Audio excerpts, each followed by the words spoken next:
Yang berhormat, my good friend Dato Sri Sabrichik, Minister of Communications and Multimedia. Yang berbahagia Dato Sri Dr. Sarifah, Secretary General of KKM. Yang bahagia Dato Haji Abu Bakar, Director General Broadcasting RTM. Ladies and gentlemen, I'm really happy to be here at such a wonderful opportunity to share what we're doing. Dato Sri Sabrichik and I had a conversation about how best to communicate the message. We have been on the transformation journey now for, I think, 5 years and 9 months since Dato Sri Najib took over and he began to launch the program. We thought maybe the way to do it today is to imagine we step into the shoes of the critical people who are very critical of what we're doing, and then ask the question, the tough question from their standpoint. What are their criticism of what we're doing? And then we deal with the question, how do we respond to them? Let me first talk about the theory dulu. The theory for transformation is about change from a current reality to a new reality. So when you want to move from a current reality to a new reality, you don't want to change something that you like. You only want to change to something that you prefer it to be. So it means you're going to shift from there to there. But when you do that, a change process will encounter resistance. There are people that are going to resist it. So in the theory, in stage 1 for the theory, at the orientation phase, this is what the resistance will say. The critical people will say, oh, the government, we don't think they have the political will, nor the leadership to carry on and do this. So that's the criticism. When we start implementing the transformation process, the next thing that they will say is, okay, maybe they can do it for 1 year, but they don't have the stamina to carry on doing it for 2 years, for 3 years. It will go away after 1 year. So when we start delivering the results, the criticism will be, we like some of the results, but we don't believe the results. The data must be wrong. Tak betul punya. Then the other thing that they will say is, we do not like some of the things that you do. For example, GST. We don't like that. We don't like the rationalization of subsidies. So these are the realm of resistance. So what I'm going to do today, and to share a little bit about an experience I had at Harvard. I was invited to give a talk 2 weeks ago at Harvard University, which is the Kennedy School, and I gave 5 presentations at Harvard. And a professor before me spoke about transformational leadership. And he said, transformation leadership is about disappointing people at the rate they will permit you to. It is about disappointing people at the rate they'll permit you to. In this chart that you can see, there is a circle. It's called the scope of expectation from the Rakyat. So the Rakyat wants you to do everything within that circle. The Rakyat does not want you to do anything outside that circle, because those are popular things. Those are nice things. But some things outside the circle may be the right things to do, but they're unpopular things. So what do you do as a transformational leader, according to Marty Linsky? You have to do some things that are popular. When you do many of those dots, as you say, the popular things on the chart, it gives you the license then to do some things that are outside the circle. So transformational leadership is about dancing on the edge, not operating entirely within the circle. Why? Because if you operate within the circle, you're not going to change the current reality into a new reality, because you have to shift it gradually by moving and changing the boundary. So that is the theory behind transformational leadership. So really, when you talk about transformational leadership, there will be no gain without pain. You will go through some changes, there will be some resistance. Let me now take you through, one by one, the criticism that we receive from the public and how do we respond to them. The first criticism, we do not believe that the transformation that you guys talk about in the process have any ownership, accountability, and transparency. Actually, ladies and gentlemen, this chart shows the 8-step process that Dato Sri Sabri Cik described earlier on, is showing that our process has transparency, it has accountability, and it also have clear ownership. The ownership begins with strategic direction workshop, step 1. We have cabinet workshop from the Prime Minister, the DPM, the cabinet ministers. We sit together for solid 1 day to discuss what are the key things and the key priorities of this country. They take this full ownership. So when we talk about ETP and GTP, it is owned collectively by the cabinet. They take ownership. Then we run the labs. In the labs, we get the various ministries involved. We get their ownership as well. So if it is various ministries, all of the staff are inside there, private sectors involved. So we get solid ownership of people. Number 3, open day. Kita buat open day, we get the public to come there. Then we get the ownership from public too, because they are participating in it. They give us their input, what they like about it, what they don't like about it, it's also there. So we get a full ownership from the top to the bottom. Now, transparency. We have a roadmap. We publish the roadmap. You know, the ETP, it is 601 pages to the hardworking and avid Malaysian readers. How many of you have read the document in full? We know lah. The problem is Malaysians do not read. Because we know that there are not many Malaysians that read it, we have written an executive summary for the lazy Malaysian, 35 pages only. Adakah baca itu? Some have read it. For those who are very, very lazy, we have also put up a 6-minute video. Tak boleh baca pun, boleh juga. Just watch the video. That also the Malaysians don't watch. So, but the point is, we are transparent about it. It tells you exactly what the government is committed to do, precisely in detail. Why do we publish a document so detailed? Because when you publish the document with such detail, you make the government totally pregnant. You know, when you're pregnant, the only thing you have to do if you're pregnant is you have to deliver. So now the government have told the public, this is what we promised to do in detail. We have no choice but to deliver. Kita sudah jadi pregnant lah. Kita sudah mengandung terlalu besar. So we got no choice but to have to deliver. Then, we then give every beginning of the year, every minister receive KPIs from our Prime Minister. Including our DPM, dia ada KPI juga, targets, semua ada. And so this KPI is giving the ownership and accountability to all the ministers. Every 6 months, we have an assessment by the Prime Minister so that the ministers are assessed. They are given scores, each one of them. And then we also list down what they have achieved, what they haven't achieved. By the way, when we have this cabinet assessment by the Prime Minister, there are only 3 people in the room. The Prime Minister, the Minister concerned, and myself lah. And why we don't allow anyone else? Because we want the Minister to take full ownership. He must know exactly what happened in his or her ministry. Cannot bring the KSU to explain it. The Minister must know in detail exactly what's happening. He must account for it because it's about ownership.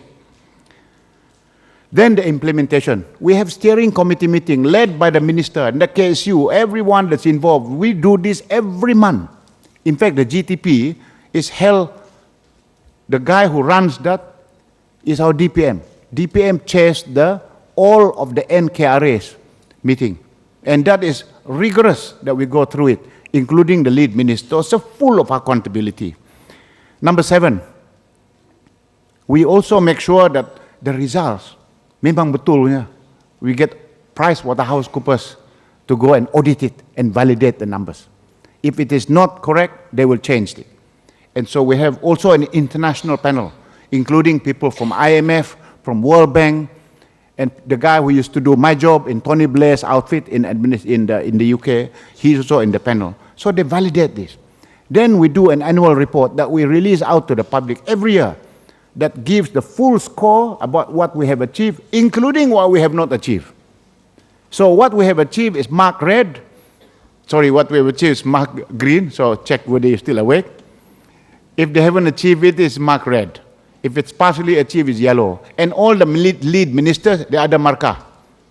So if you want to know the score of your minister last year, you go to the Pemandu website, you memang tahu dia punya score. I believe we're the only government in the world that is so transparent, so accountable. No government in the world produce an 8-step process and put it out in the public like this. That is why I say, criticism that said that we are not accountable, we don't have ownership, we're not transparent, that is a very unfair criticism. In fact, when I share our methodology with a very senior minister in the Singapore government, you know what he told me? Wow, Idris, you guys in Malaysia are so transparent. You know, there's a fine distinction between transparency, nudity, and pornography. Because we have become terlampau transparent. But that is the point. Under our Prime Minister, we have put in a methodology that calls us to really be accountable. Next. Criticism number 2. The government is introducing policies not based on what the rakyat want, but based on what they want, syok sendiri saja. Let me say, when we identified the national key results areas, these were not chosen just by the cabinet because they're syok sendiri. This was chosen by a method that we use to get public opinion. The first thing that we did was, we had a public perception survey. The reason why they did, I had a gout attack this morning, so ada limping sikit lah. I boleh tahan. So you got that. Thank you.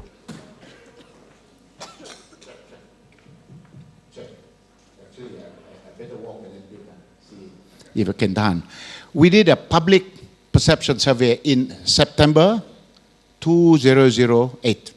Very big survey to ask the Malaysian public, what is it that they want the government to focus on? And they wanted us to focus on crime, education, corruption, unity, and economy. Then we analyzed the media.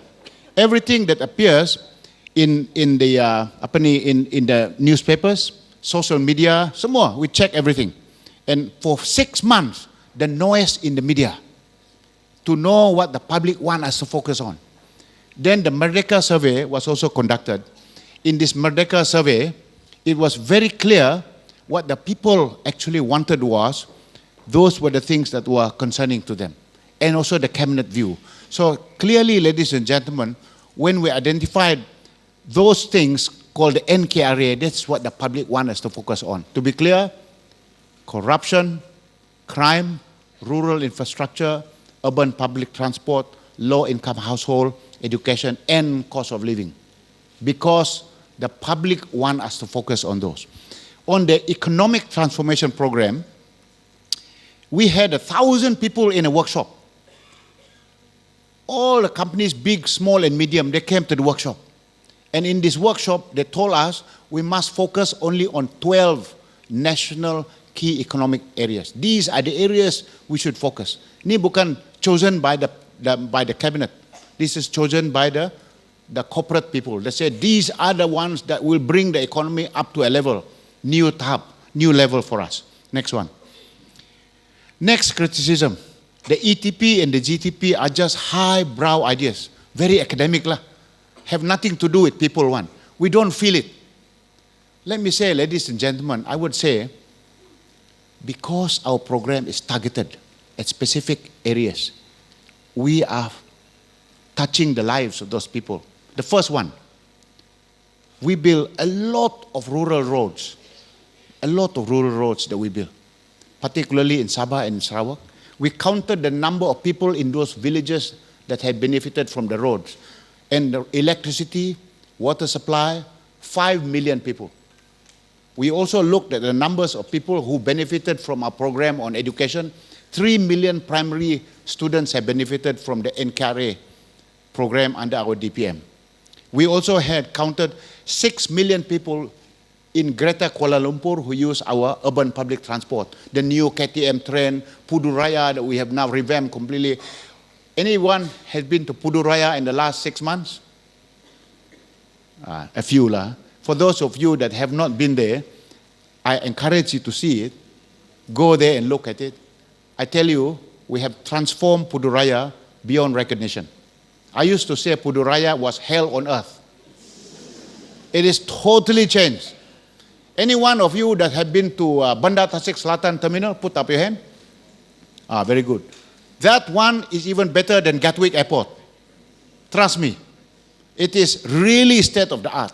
We're trying to make it very good for the urban public transport people. 6 million people feel it every day, including our new KTM train that I'll cover that later. 2.9 million people were lifted out from poverty line because of our minimum wage. They were living below poverty line. Already 6 million people received the BRIM. They also feel it. 275,000 people got out from poverty, extreme poverty. So altogether, ladies and gentlemen, 23.3 million people feel it directly. Why? If you're not the target market, the target audience, obviously you are not the person that we're focusing on lah. So if you don't use urban public transport, you don't feel it. Because you are not the target that we were focusing. And those was because the public, the Malaysian public says, Malaysia government must focus on those things. That's what they told us. So we went to focus on them. And those people are the ones that benefited from it. Criticism number 4. We doubt we can achieve high income economy status by the year 2020. This is very highbrow idea. In fact, I must say there was an event like this. A lot of people were invited. Earlier on, it was in the year 2010 it was. And so Tun Mahathir was on stage. Someone asked him the question, did you think that the vision 2020 that you set, that you will achieve by the year 2020, in his half-joking manner, he was saying, well, you know, we put the target very, very high. You know, I put it in the year 2020 so that I think I will not be there to deliver it. Because it's a very difficult thing to do. I was in the crowd, actually, in the audience. At the time I joined the cabinet, I put up my hands. I said, Tun, I would like to respond. We believe in the Vision 2020 that you put out there. Not only do we believe in it, we are totally committed to deliver it. We are convinced with the methodology that we set under Prime Minister that we will achieve it. He said, good luck to you all. This chart, ladies and gentlemen, shows very clearly that we are on the way to getting there. The red line is the World Bank's definition of what constitutes high-income economy. That means gross national income per capita. By the way, they only change the number every year. They don't have a number today for the year of 2020. They only have the number for the year 2013. 2014, World Bank haven't put a number yet. For the next report, they'll put the number. So our line is the blue line. We are closing the gap so rapidly. Next chart, please. If you do a linear regression, you do a very simple linear regression, it shows clearly that we will be able to achieve the high income status by the year 2020. If we're lucky, maybe a little bit earlier. But we're confident today on the pace that we're going, and 8.27% annual growth per annum, the CAGR, and that is actually very positive. Next slide, please. This is a good chart. If you don't believe me, then I think maybe let's look at what other people say about us. This is the OECD prediction. According to OECD, they believe that Malaysia will achieve high-income economy status by the year 2020. According to them, China will get there in the year 2026. According to them, Thailand 31, Indonesia 42, Philippines 51, Vietnam 2058, India 2059. This is not my slide. This is the OECD's prediction on the basis of countries as they progress. Who do they believe will get there quicker? So they are saying that we can get there as well. So that's good. Criticism number 5. Yeah, but fine, Idris, you guys are going to get to high income economy, but I see poverty still in the country, and you people in the government are not doing enough. for the bottom 40%. Let me show the good news about what Malaysia has been doing for a long time, since 1970. This chart here is the number that describes our fight against absolute poverty, miskin tegar. And we've been able to reduce that from 49% in the year 1970 to now less than 0.6%. So it is a very, very big improvement. For those of you who want to look at the statistics, the word Gini coefficient describes the level of inequality in a country. So the lower the number, the better it is. So one, if it's one Gini coefficient, that's totally unequal. So if it is 0, then that means it is equal. Now Malaysia has made an improvement. So now we're at 0.42. It's an improvement from what it was in 2009, 0.441. And also the bottom 40%, people who are in the lower income bracket, their income has increased radically from 1,400 in the year 2009. It's increased to 2,537. The incidence of poverty hardcore has really dropped to 0.6. Now, let me now go a little deeper. In this chart, you can see the top line is the annual growth for the average household in the whole of Malaysia. If you take all household, our average growth of their salary over the last 4 years is what is called 8.8%. Now, this one below here is the midpoint. The midpoint, that means if you take all of the household, rank them from 1 to bottom, and you take the midpoint. That one has also grown by 10.1%. Inflation over the same period is only grown by 2.4%. So if you take 8 minus 8 or 10 minus 1, 10.1 minus 2.4, the difference is called the increase in disposable income. So that means the average household in Malaysia, our income have risen much higher than inflation. The next one is the bottom 40%. This is the best story. The bottom 40%, their income has risen even higher than the average Malaysians. That has grown by more than 12%. Whether you take the average or you take the median, the median midpoint. We have, as I said to you, lifted out 2.9 million people out from poverty line with one stroke of a decision that we took, that is minimum wage. When I joined Shell in 1982, do you know at the time my first job in Shell was Industrial Relations Officer. I remember in 1982, there were discussion in the Malaysian government to introduce minimum wage in 1982. Nobody dared to implement it because it was difficult to do. It is today, ladies and gentlemen, under the leadership of Prime Minister and in this cabinet, we were able to actually implement it. And by doing the implementation, we lifted the lives of 2.9 million people outside from abject poverty. And that is a very, very big improvement. Let me now read an external report, what the World Bank has said about Malaysia. This is the World Bank report that was recently released last year. Let me read it clearly. Malaysia has in many ways become a success story in shared prosperity. Shared prosperity means that all households experience income growth.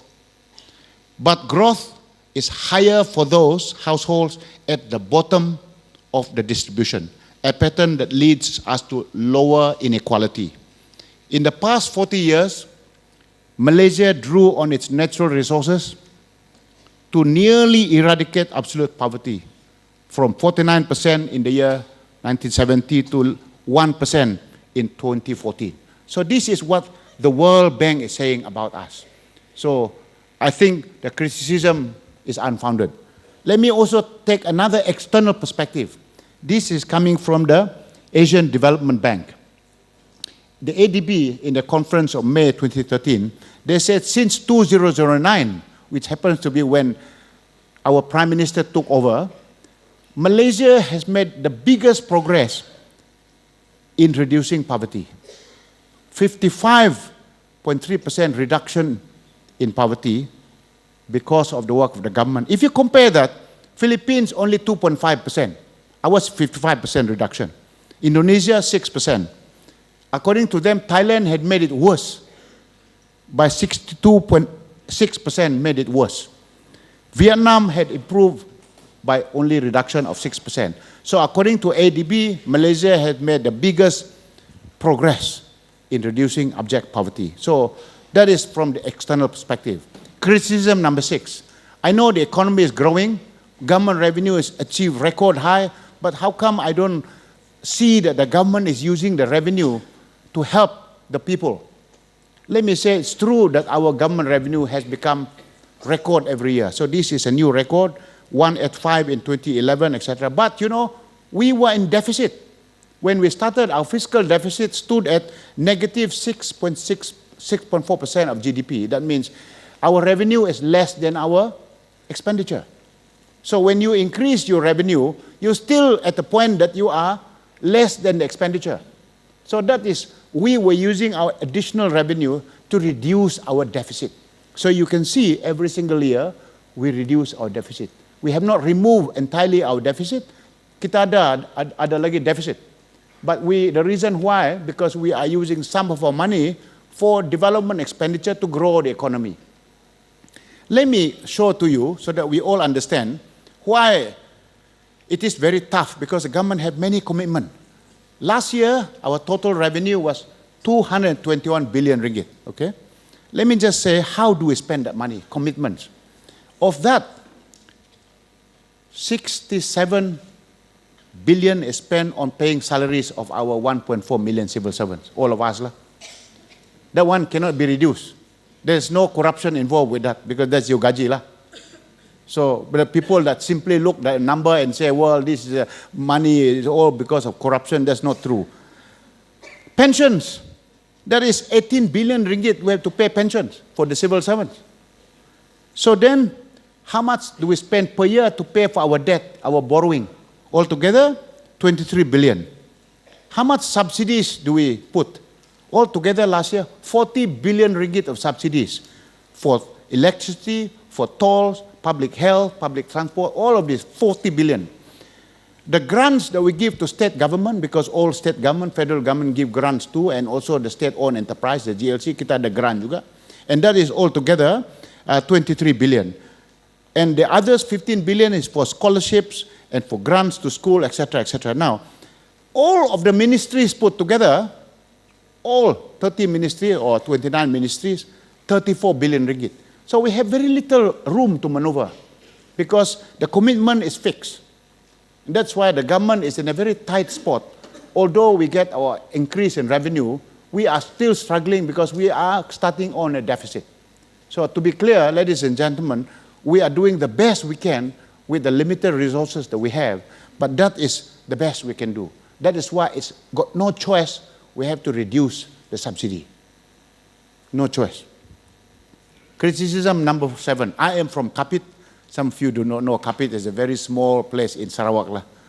I am from Kapit. Oh, by the way, there's also a village that PM went to. For those people who are Chinese, they will consider this a little funny.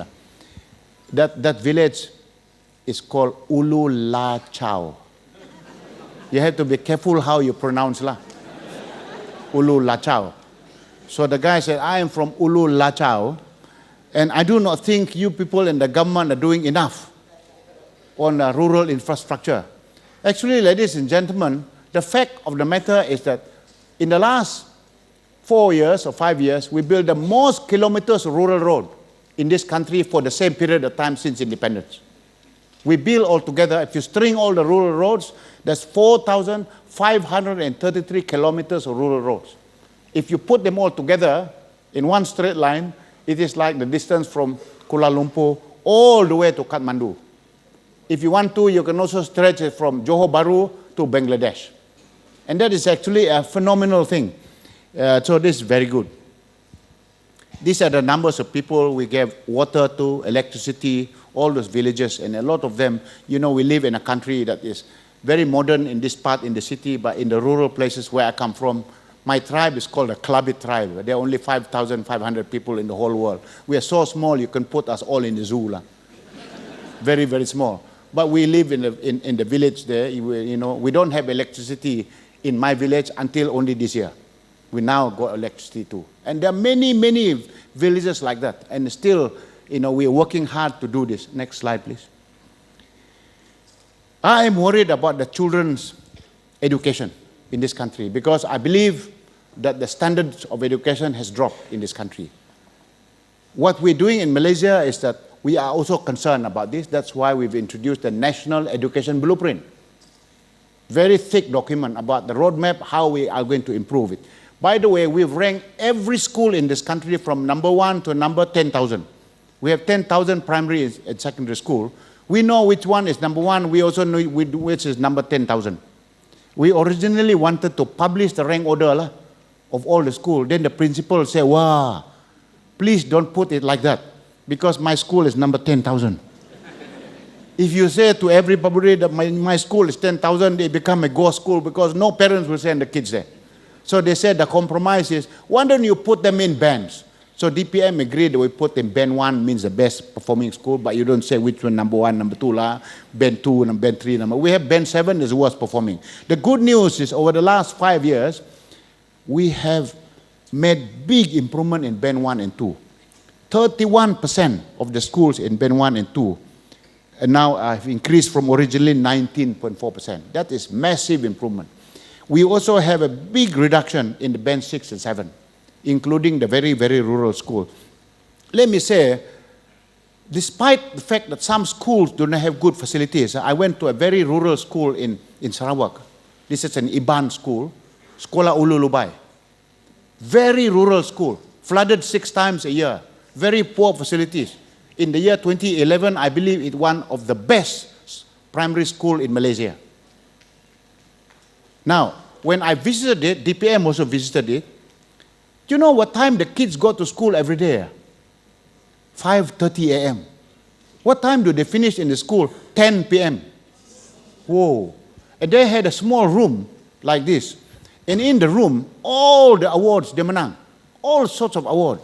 From Turkey, Commonwealth, they menang. The scores of the students are very, very good. In fact, the funny part of the story, there was one award, National School for Bowling in Kuantan. Hui, mana ada bowling alley in Ulu Lubai? How do you learn how to do this? Dia pakai tembikai. So they went there because they're so determined, they menang juga. Now, the interesting thing was, the literacy and numeracy in the school is so fantastic. At an event like this, an MOE event, there was one teacher in Kelantan that challenged Principal Jaul. Jaul is the principal for the Sekolah Ulu Lubai. Then he said, oh, you are lucky, the students are doing well, 100% marks, etc. Because you are lucky, your students are good. My students in Kelantan, in my school, they're never going to read and write. Why don't I challenge you? I send 20 of my students to your school, you teach them to read and write. So Jaul said, okay. So they sent 24 Kelantanese kids from their school to Sekolah Ulu Lubai and stay in the longhouse for 2 months. After 2 months, send them back to Kelantan, all can read and write.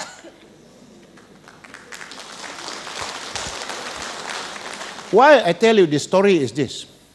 It is not about the facilities. It is not about the gaji of the teachers actually, because the teachers, they're the same gaji juga.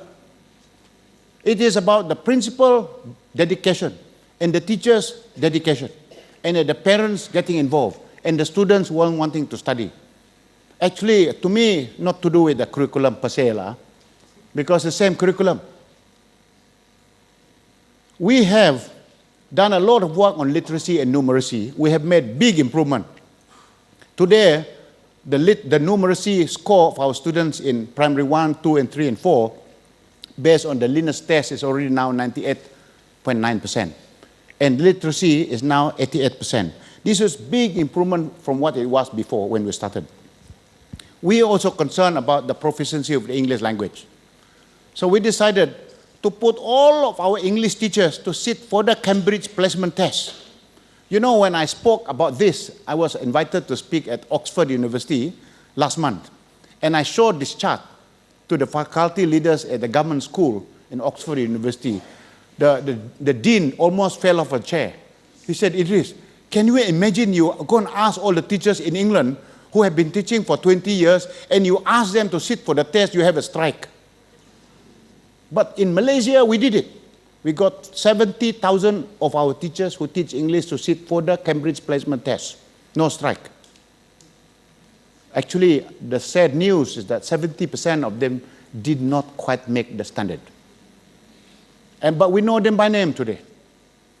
Under DPM, we have now organized an event, a very big program, to take them to classroom over weekend and at night to make sure that they improve their command of English language. We are very serious.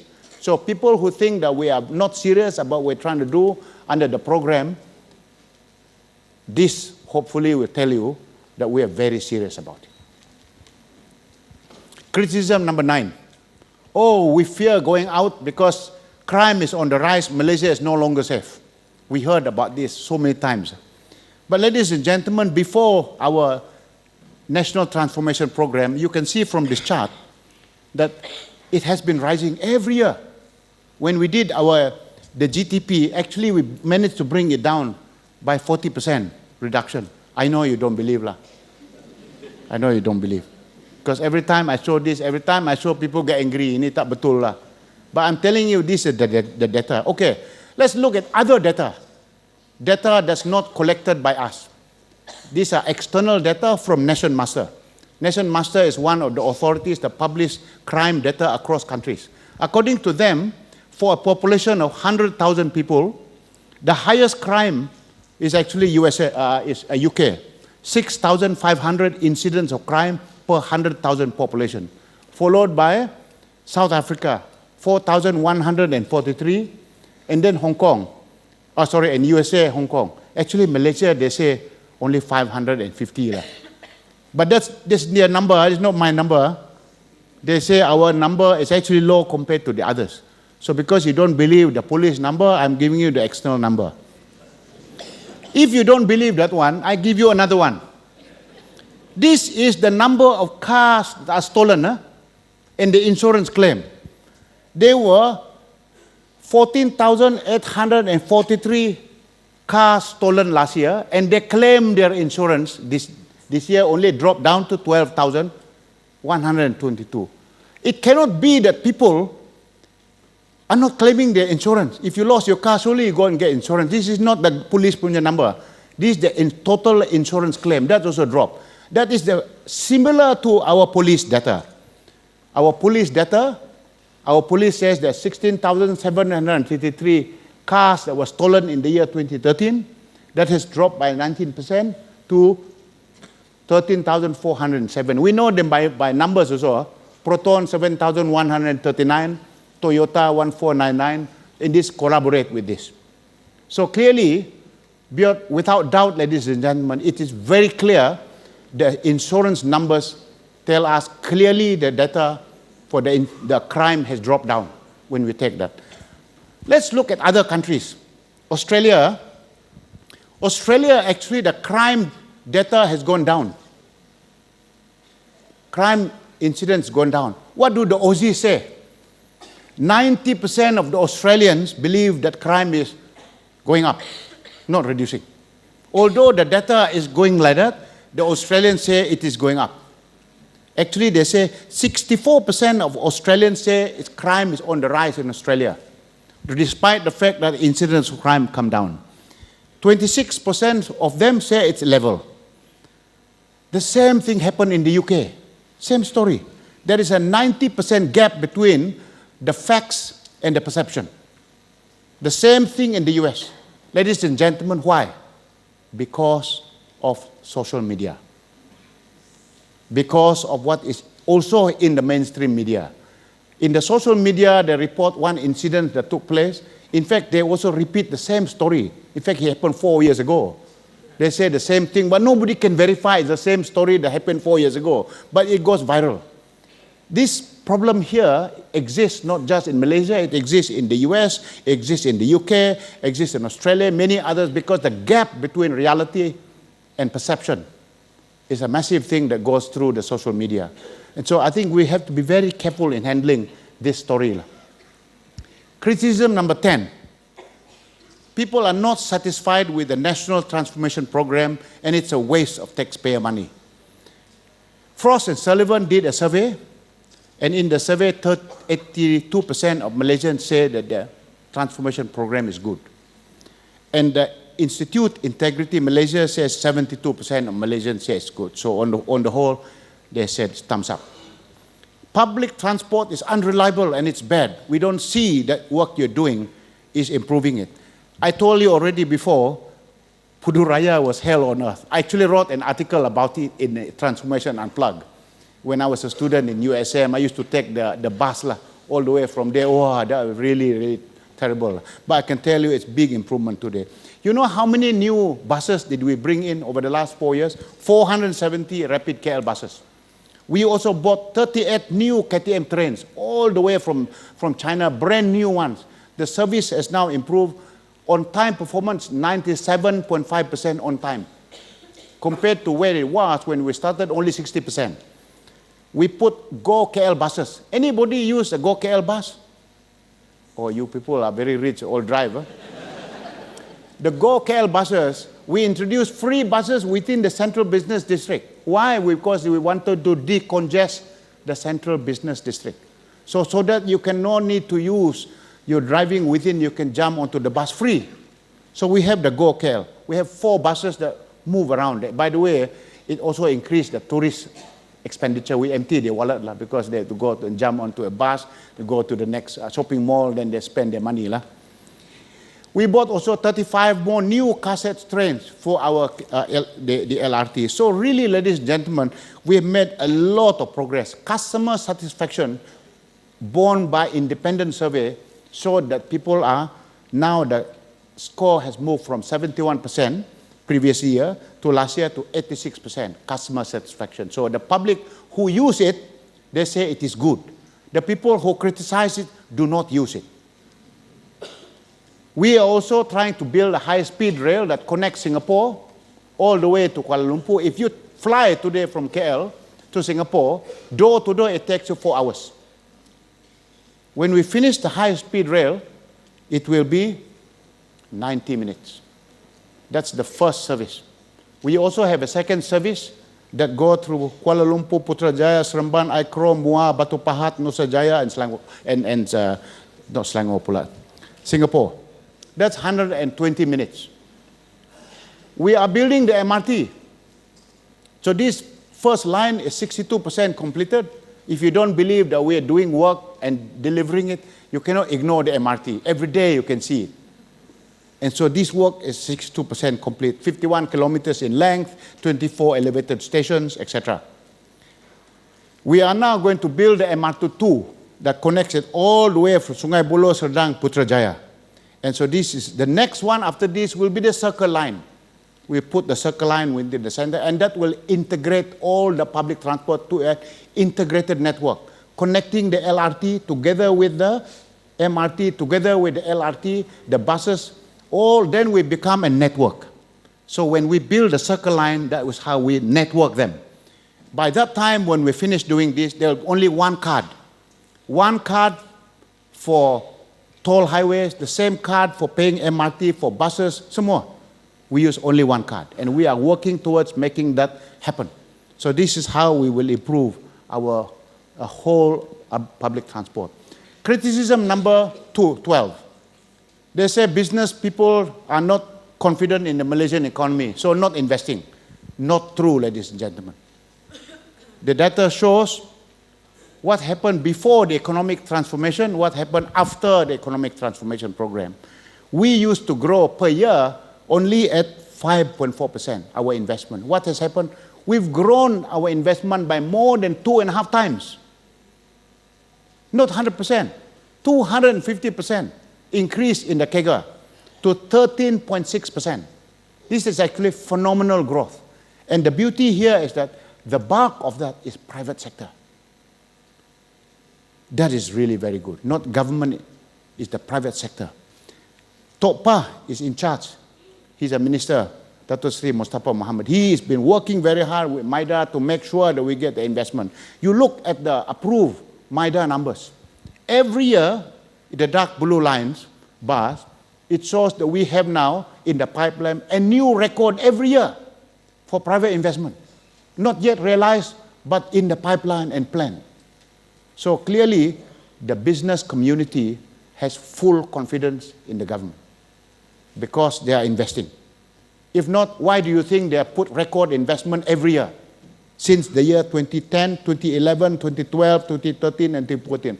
All of them new record because they have confidence in this economy. Whatever you say about everything, the confidence level is proven by the wallet.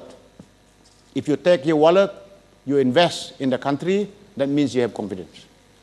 There is no other reasons why you will invest if you have no confidence. Then criticism number 13. People are saying, oh, Malaysians' debt is so high, 87% of GDP. So this country is gone case. Ladies and gentlemen, I want to tell you the good news. Malaysian household assets is huge. Our household asset is 322% of the GDP. The problem with the US, when they had the subprime crisis a few years ago, what was the problem? They went into very high household debt, and it was not backed by the asset of the houses. Because the debt was triple times, many, many times more than the value of the asset. And that is, of course, a problem. In our case, that is not the problem. Next slide, please. Criticism number 14. You okay? Okay. We have to be very careful in this country because otherwise we go bankrupt. There are many people out there that talking about this country will go bankrupt. I know you're going to point at me, because one time I used that word. Let me clarify. I said this. If Malaysia does not do an economic transformation program, and if our economy grows at less than 3%, and if our national debt rises by 12.5% per year, then we will become bankrupt in the year 2019. I still say that. But what did we do? We implemented the economic transformation program. We cut our fiscal deficit. We've been growing our gross national income at a rate of 8.27% on a CAGR per annum. We're not going bankrupt, ladies and gentlemen.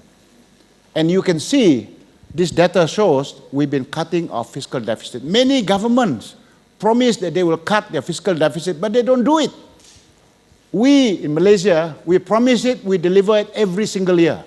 There's not a single year since 2009 that we did not meet our target. We consistently delivered on it. Next slide, please. This is a very important BCG chart. And BCG are of the view, the vertical axis. This is government debt as percentage of GDP, the vertical axis. The horizontal axis is the fiscal position of the country. Is it in surplus or is it in deficit? According to them, if a country, their punya loan, the borrowing, is greater than 100% of the GDP, and that same country has a fiscal deficit worse off than 8%, then they belong to the bankrupt category. They call it politely sovereign crisis level, the red zone. But if you are a country that has a borrowing that is lower than 70%, our debt, and you are at fiscal deficit of better than 4%, then you belong in what is called safe zone. When we started, Malaysia in 2009 was the orange dot on the your left-hand side. Then 2010 we moved to the right, 2011 further to the right, 2012 further to the right, 2013 we're inside the safe zone, and 2014 we're well inside the safe zone. So economically, fiscally, our country is very well managed because we have been looking at this picture and we've been designing our model so that we move in there. By the way, Singapore's debt level is already at 100% GDP. Japan's debt is 190% of GDP. Portugal and France and the UK, they are all at 90% or 80% of GDP. So ours is still at 53.3%, well below the threshold that people put out there. So there is no cause for alarm because Malaysia is in the safe zone. We have moved clearly out from where we were before, every single year moving there. So there is no issue about us going bankrupt unless we change everything we do. But we are clear, we are on the right path, we are proceeding down the path. Under the 11 Malaysia Plan, which my friend Dato Sri Wahid and the EPU have led us through, and the presented PM had recently announced this, we will be able to reduce our government debt further from 53% to 43% by the year 2020. We don't increase it, we bring it down as a percentage of the GDP. Our fiscal deficit will become neutral in the year 2020, no more deficit by the year 2020. We will be able to grow our economy so that we achieve high income status. So we are clear about our 11 Malaysia Plan, where we're going. Criticism number 15, we are over-reliant on oil and gas. So when oil price come down, then Malaysia memang teruk lah.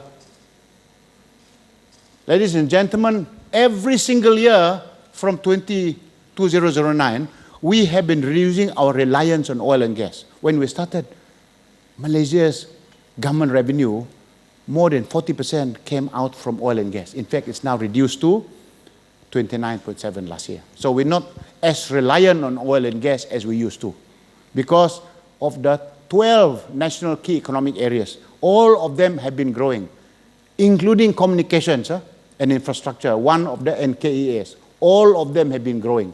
And that has been able to help cushion the contribution that we have to rely on oil and gas. Next slide, please. GST is a shamble because it's fueling inflation. So we don't like what you guys are doing in government. That's a criticism. I must say, ladies and gentlemen, in the whole world, 169 countries have implemented GST. The experience of all the countries have implemented GST is that for the first 1 or 2 years, there is an increase in inflation for a while, but after the second year or the third year, it will come back to normal. Our view is that temporarily, perhaps for the year 2015 and 16, inflation will rise up to 4%. Because of the implementation of GST, 2017 it will come back to 2.6%, and then eventually to our normality within 2 years. And this is the experience born in Singapore and Australia and many other countries. Criticism number 17. You guys are doing a lot of things, but you're not doing enough on corruption, and therefore your corruption perception index is not improving. But the data from the Transparency International shows the reverse. We have made improvement. Our score has moved and improved from 4.3% to 5.2% last year. So it's big, there's small improvement. It's not as big as we'd like them to be, but it's an improvement. Our ranking has moved from number 60 to number 50. So there's a steady improvement. There's a long way to go. But to say that we are not making progress is not true. We are making progress. BRIM is a waste of money. We shouldn't be spending BRIM. There are a lot of people who criticize the use of BRIM. Let me say this. I told you already we spent 40 billion ringgit on total subsidy in our budget last year. And a large chunk of that for fuel. Why do we introduce BRIM? Because when we reduce the subsidy, that means increase the petrol price and the diesel, many people who in the bottom 40%, they could not afford it. They really struggle to make ends meet. So the government have decided we factor the cost, the additional cost of fuel for these people as a result of the price increase. We then put it in a money form and give it to them in the form of BRIM. That means all the people whose income are below 3,000 will receive it in cash to recognize the increase due to putting the price to market. What did we do when we implemented GST? The same thing. We calculated the 4% increase that could happen for items that are procured and purchased by the bottom 40%.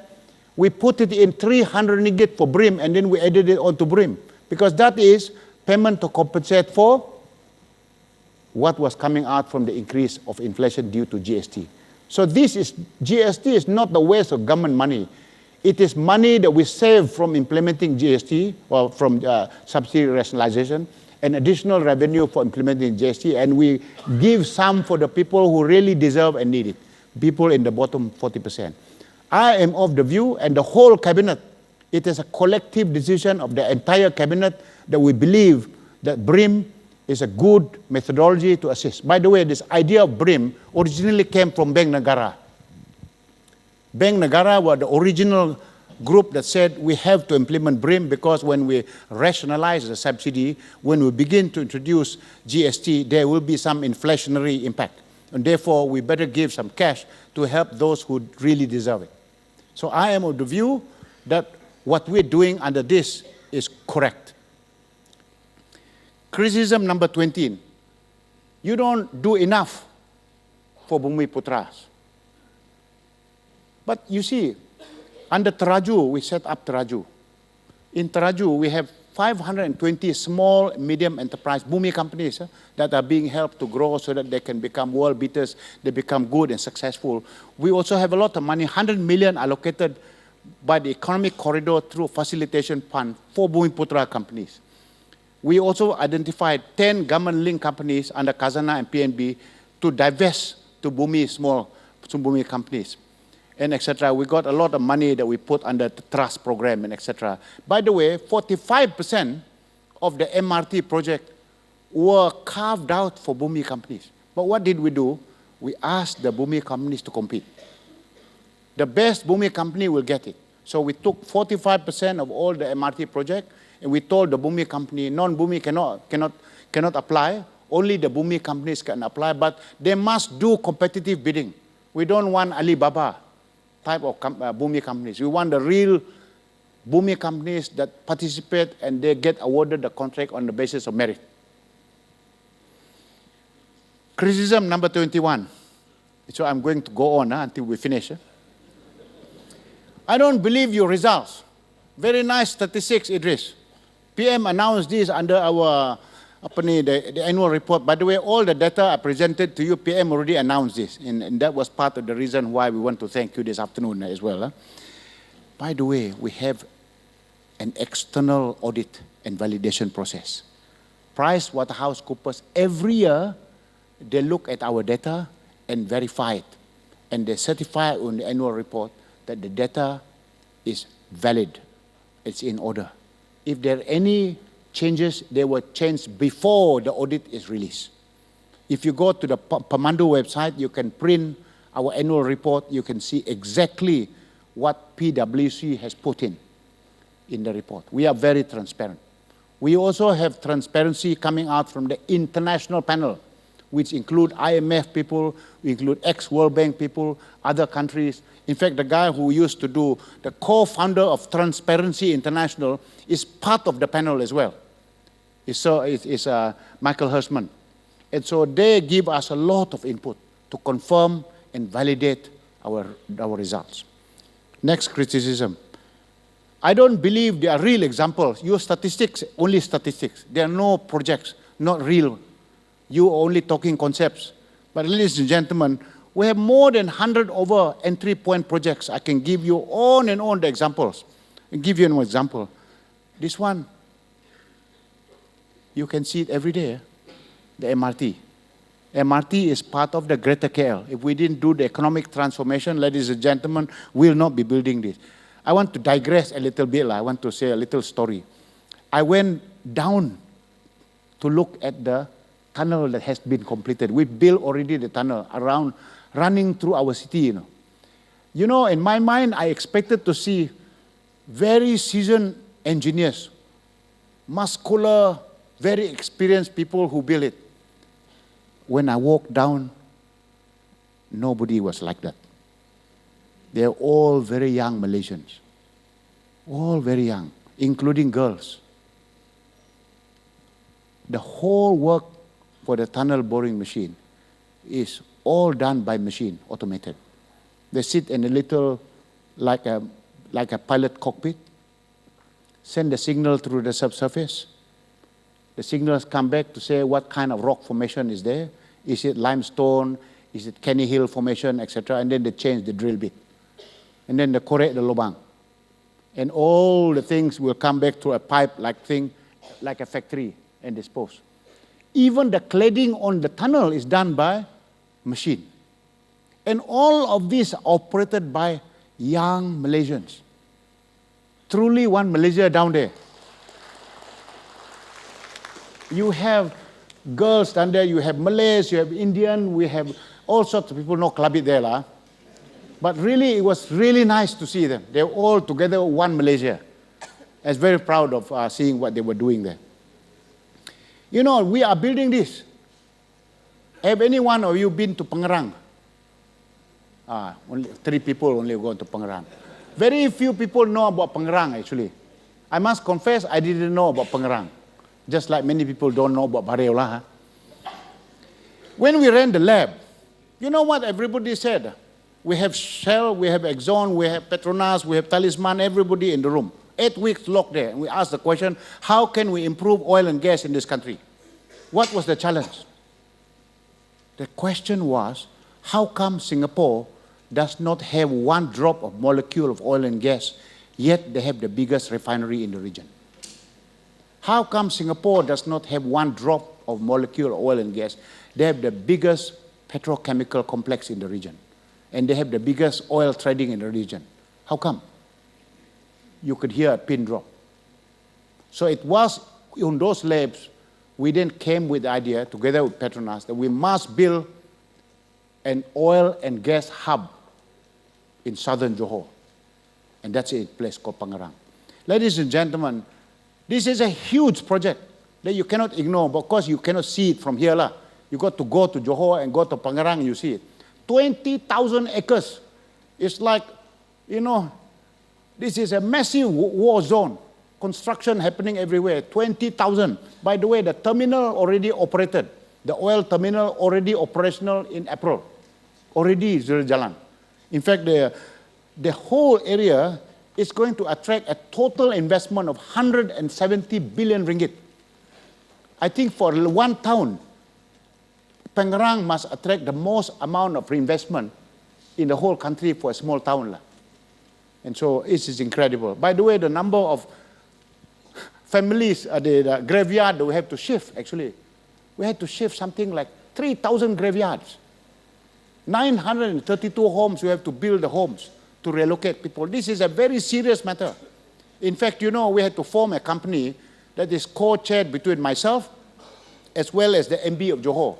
And we meet to solve all these problems, to make these things happen. So there is huge cooperation happening between the federal government and the state government to cause this to happen. Otherwise, Petronas and the rest of the investments cannot happen there because they cannot handle the shifting of the graveyard. This is a government job. They cannot handle the building of the water supply and electricity to all this, and the roads. That is what the government is doing. So the whole of government is working together to make this happen. And so really, when you think about it, this is a good example. You know, we also, next slide, please. Many people do not know this. We built in 2013, for the first time, a regas terminal offshore Malacca. Why do we do it? Because we don't have enough gas coming out from Peninsular Malaysia to give us electricity. Tak cukup dah. We have a lot of gas, but it's Sabah and Sarawak. But we cannot bring it because we don't have a pipeline that connects it. So what do we need to do? We had to build a regas terminal. That means we can import the gas from there to put it here. We can also import from outside. Let me make a confession. We nearly had a huge problem in the year, I think 2012. There was 4 days in that year, towards the end of the year, I was concerned that we were going to have a national blackout. I was in charge of the national gas crisis. I can talk about it today because we didn't have a blackout. Why was we concerned? Because for 4 days, we had to do a plant shutdown.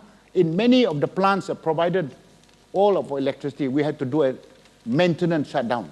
30% was reduction. This is around Christmas time. PM said to me, Idris, whatever you do, we must not have a national blackout. We had a team ready to deal with this in a crisis form. We had to summon everybody from the industry, from Petronas, from Tenaga, everybody. So all as the steel companies working together to work together to make sure we don't have a crisis. I can tell you it was very panicky situation. But the only way we could solve this problem permanently was to build this terminal.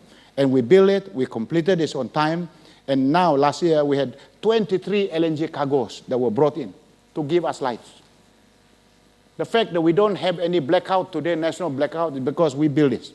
And this is actually a massive investment that Petronas, more than R1 billion ringgit to do this. It was very tough, I can tell you, that we had to do this. And people don't know this. These are very hard measures that we had to take. The upstream, many of our oil palm trees have grown. But if you don't replant them, then our yields will come down and our harvest will come down. We no longer become number 2 in the world. So we decided after the lab, we had to plant a lot of new oil palm trees. In fact, altogether, over the last 4 years, we planted more than 50 million trees. By the way, the size of the area we planted under the NKEA is actually 5.8 times Singapore. That is the massive work that was done. Even then, we were still marked as red. We were behind schedule because we put the target even bigger.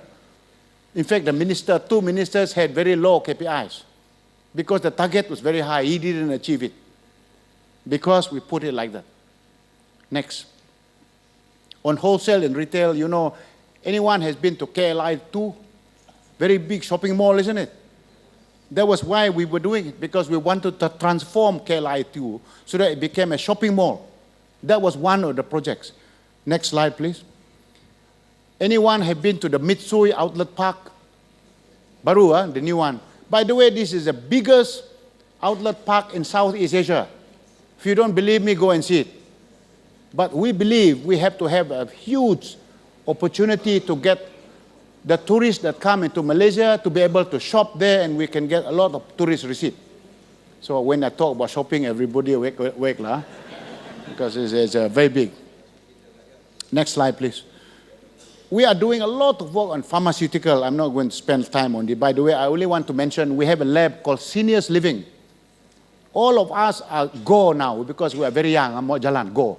Slowly, when you grow older, then slow go. Lama-lama, it's no go. So we will all go there.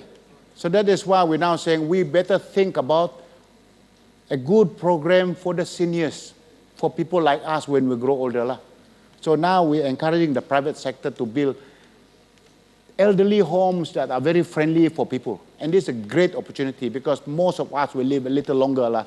By the way, my grandmother is still alive. She's 106 years old. She can thread the smallest needle without glasses today. Still alive. And so she's blessed. The only thing I remember is that we asked the question, how come, what is it that my grandmother has done that none of us in the whole family do? There's no one that can remember any time that we saw my grandmother get angry. Never got angry, not a single time. So I think it pays to be nice lah. Education, pass. I think pass that one. I told you about the urban public transport. There are a lot of projects that's so visible on urban public transport I covered before. Next slide, please. I told you already about crime. I didn't tell you, but there are 161 Kedai Rakyat Satu Malaysia. Why did we put the Kedai Rakyat Satu Malaysia? Because the people in the bottom 40% were really concerned about rising cost of living. That's why we introduced the CRIM. Next slide. There is also people saying that employers are not paying enough to their employees. If you compare the situation in Malaysia, if you take the profit of the companies, of all the companies in Malaysia, and then how much of the profit is given to the employees. In the year 2010, it's only 31.5%. The bulk of it goes to the shareholders. So we are trying to move to our target so that it become at least 40% lah. The share more to our employees. And so gradually there has been steady improvement that is not as high as in Singapore. Singapore is 42.6, and Norway is 45. So there are some progress, but not all of it. There are also criticism about our ringgit depreciating in value. Let me look at some data here. This is a little data, the data. from September 2014 to March this year, this shows the currency, where the currencies had depreciated, has dropped in value. But for the previous year, from February 2014 to August 2014, in fact, the red line shows that they were appreciating in value. Why did they all drop? All of those, not just Malaysia, by the way, all the other countries also dropped. Because the ringgit dropped, because the US currency has appreciated in value. It is the US currency that has strengthened, hence the ringgit, and the other currencies have dropped. Why is ours drop higher than others? Because people think that oil price has dropped. We are over-reliant on oil price, so they factored it in our value of the currency. Oil price dropped, the US currency is appreciated. So this has impacted us. But the good news is Bank Negara have said that in the year 1997, our foreign reserve was very small. It was only 21.7 billion US dollars. What is our reserve now? 110 billion US dollars. So it's massive foreign reserve that we have to withstand any shocks. If we want to execute it, we have the capability to do what we need to do to intervene, if it is necessary. Other people are saying that, yeah, Idris, you are doing well, but you are not doing as good compared to many other governments based on the international benchmark. Not true. We have been making progress. On the World Bank Ease of Doing Business ranking, we have been steadily improving. We are number 18 now. In the IMD competitive ranking, we are number 12. And then on the Global Competitiveness World Economic Forum, we are now number 20. So we are steadily improving on all counts. So clearly, even based on international benchmark, out of 100 over countries, we are making progress. And by the way, I also want to say, Harvard has written case study on our economic transformation program. They like our work. They actually teach it in Harvard Business School and the Kennedy School of Government in Harvard. Princeton has written 2 case studies on our government transformation program. In fact, Bloomberg and Nesta have said Pemandu is among the top 20 most innovative government agencies in the world. In fact, the same year, last year, they said Idris Jala, according to them, one of the most influential people among the top 50 in the world. Nice to know, but maybe they was too kind. Now they say this. This is the last criticism. Finally, because if you go on, we stay all night, you know. You guys are not communicating enough. Let me say this. Yes, we agree. We're not communicating enough. We're not communicating as effectively as we do. That is why we decided to have a much more fresh and innovative approach. The Prime Minister and Cabinet agreed that we set up a STRATCOM, Strategic Communications, led by your Minister, Dato Sri Sabrichik. He leads this. And so we meet every week to make sure we coordinate our communications in a way that is integrated. So therefore, the STRATCOM, led by Dato Sri Sabrichik, is a very good platform for doing that. We must do what is called the ADA model for communication. That means advocacy, advocate the good things about our country. So if we believe in our country, you must talk about good things. You cannot all day long spend your time saying bad things about this country. If all day long you say bad things about this country, then nobody will invest in this country. And then we start losing our confidence as a country too. So we must advocate good things about our country. And the second thing is, when people give us criticism that is unfounded, we better defend. Like in a game of football. People want to score, you must have a defender there. You must defend. Sometimes the Brazilian football, the best form of defense to attack. So that means you attack. So there's a time when people are giving you all the information that are not true. There's a time that I think we need to not only just defend but attack. But I think most importantly, we have to find a way how to communicate not with the head, not just with the head. A lot of my story today is about the head, because I'm talking to clever people. But really out there, you must talk to the heart too, from here to here. So we need to use an emotional way to connect. I'm talking to the experts. You people are the experts in communication. So I'm going to tell you this story in the hope that you take the intellectual discourse that I give to you, and you will then convert the story in a way that is able to communicate it emotionally, what is called emotional connect. We're going to suggest a net geo style of communication to connect the various ministers together with the KSUs and the DGs and the people making the connection. And this is the platform that we intend to work with you, and this is what Dato Sri Sabri and the Stratcom feels that we should do. It's called the Net Geo Style of Program. We will do that.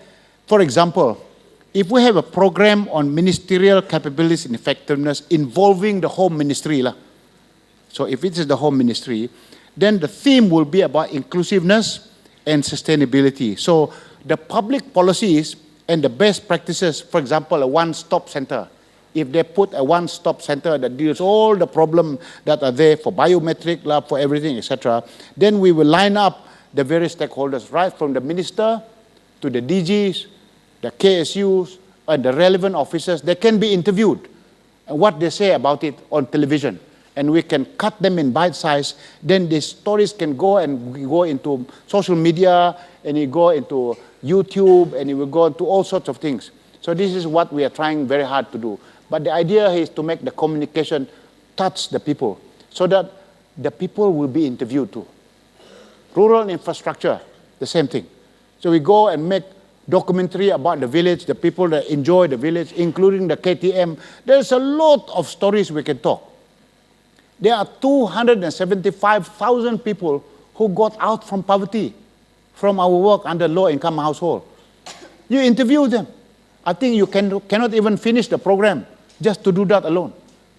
You can go out to people to look at even our BRT. Have you read about the BRT in Sunway? Fantastic, 5.4 kilometers. For the first time in history, we now have electric buses, elevated highway on top of there. On time, every single bus is on time because no cars can use the elevated bus lanes. So 500,000 people in that community is benefiting today from it. So 500,000. You can create a documentary about this. You can talk to Liao, who's the minister in charge, and interview SPAD. So the stories can be so many. And to be honest with you, we will run out of space to put the stories about this 23.3 million people whose lives were touched by this work. There's a great opportunity for you to respond to the minister's plea that we use your skills and your capability to tell the story of our country and how he's touched the lives of 23 million people. Go to those villages. Go to Ulu La Chao. And then you will see. In fact, those places, it's quite incredible. In fact, when we were at Ulu La Chao, to La Chao, the Prime Minister was there. The Tua Kampung. He said to him, Dato Sri, your father came to this longhouse to talk about bringing development to my village. He sat there. But unfortunately, your father died. He didn't have the longevity of life to finish what he promised. We are so grateful to you that you have brought and fulfilled your father's wishes, because he declared open rural electrification in that longhouse. Our Prime Minister stood there in the longhouse. I was there. For the first time, when PM spoke, I think at that moment, he was so touched by what was happening there. I think he forgot that he was the Prime Minister. He spoke from the heart, and he was just the little boy of the father who wanted to finish this project and didn't have the opportunity to finish, and he was finishing. That was a very touching moment. You know what I did after we finished that event? I took my phone and called my wife. He said, darling, if everything that we do in Pemandu and the government does not work, the very thing that happened in this kampong today, I am very happy already. Everything else, tak payah, because I've seen how these people appreciated the little things that we're doing in the village. By the way, my village, 10 years ago, was gutted by fire. The whole longhouse burned because someone forgot to extinguish the candle. We don't have electricity. When the candle fell, and the whole village was gutted, and all of us were homeless. I remember my mother throwing all our pillow outside to keep them there, but most of the things cannot be salvaged. But you know, there are so many stories, real stories about how people have progressed as a result of our work. We are not perfect, but please don't make the perfect become the enemy of the good. Please don't make the perfect become the enemy of the good. There are many good things in this country. I only came to government only for one thing alone. I wanted to make a difference. I'm not a politician. I only want to see that some of the things that we're doing is benefiting the rakyat and is touching the people. I can tell you there are so many people whom we're targeting that are appreciative of this. But sometimes the voice of the angry Malaysians is so loud and damning. It's as if our country is the worst country in the world. You know, I detest that, because I really believe we live in a country that provides so many good things. By the way, Pemandu, we do work for Tanzania government, paid by the British government, US government, the World Bank, and the Swedish government, because they like the methodology, as Dato Sri said. They said, I want Pemandu to assist. So I have 24 people there in Dar es Salaam doing this kind of work. You know, when we look at those countries, we're also helping South Africa. We do some work in Maharashtra state in India. You know how big, in one state alone, 110 million people. One state alone. And our work there is to help how to bring in water for rural people, because they don't have water. So many people in that state don't have access to water. So when I look from outside and look at our country is so blessed. We've never been to war as a country, very peaceful country. We have natural resources. We're blessed with good people. And so I think let's not throw it away. But I think you play a very, very big part in communication. As the minister has said, it's important for us to communicate the positive things happening in our country. Because if we don't, who else is going to care about Malaysia? Thank you.